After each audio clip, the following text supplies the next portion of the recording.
Hello and नमस्ते guys, welcome my new blog. आजको ब्लगमा चाहिँ हेर्न सक्नुहुन्छ म अहिले भर्खर उठेर मुख पनि धोएको छैन। अब जस्तो लाएर बेडसिट मिलाइन्छ, त्यसपछि बल्ल धोइधाइ कार्यक्रम सरसफाइ हुन्छ। गाइस हेर्न सक्नुहुन्छ हाम्रो छत्त मिलिसक्यो, बेडसिट मिलाइयो। अब जस्तो ब्रस गरिन्छ, ब्रस गरेपछि त्यसपछि हेर्न सक्नुहुन्छ ब्रस गरेर आएपछि मिल्ने छु ट्याट्ट हेर्न सक्नुहुन्छ। झट्ट लाएर मुखसुख धोएर पनि च्याट्ट परियो। त्यसपछि आज छुट्टी छ मेरो चाहिँ, छुट्टीको दिनमा चाहिँ आज झट्ट लाएर अब रुममा बसिन्छ, खानासाना पकाएर। आज त्यति घुम्ने प्लान, बाहिर जाने प्लान पनि छैन। त्यति केटाहरू साथीहरू पनि छैनन् है, साथीहरू पनि सिङ्गल हो। अब सिङ्गल अब रक भने जस्तै के भन्छन्, डरक रक होइन, तर यस्तै छ जिन्दगी चलिरहेछ।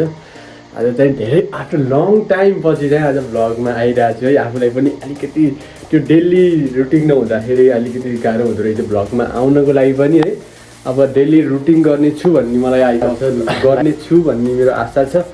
र आजको भ्लगमा चाहिँ मेरो घरभित्रैको भ्लग हुनेछ, तपाईँहरू हेर्दै जानु होला। त्यसपछि फेरि अहिलेको नजारा, आजको मौसम हेर्न सक्नुहुन्छ तपाईँहरूले है। अब एकदम जाडो समय पानी पर्ला जस्तो गरिरहेछ। यो चाहिँ कहाँ भन्नु होला, मरिसियस। तपाईँहरूलाई बाहिरदेखि पनि देखाइदिने छु।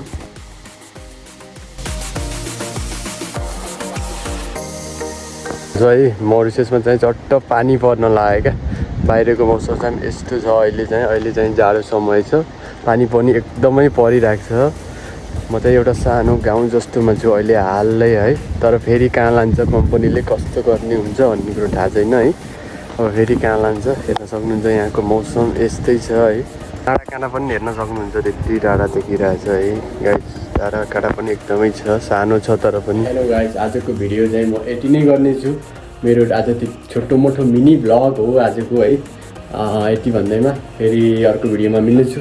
यो भिडियोलाई हेरेर लाइक, सब्सक्राइब, कमेन्ट गरिदिनु होला। मिल्नेछौँ नेक्स्ट भिडियोमा। Thank you.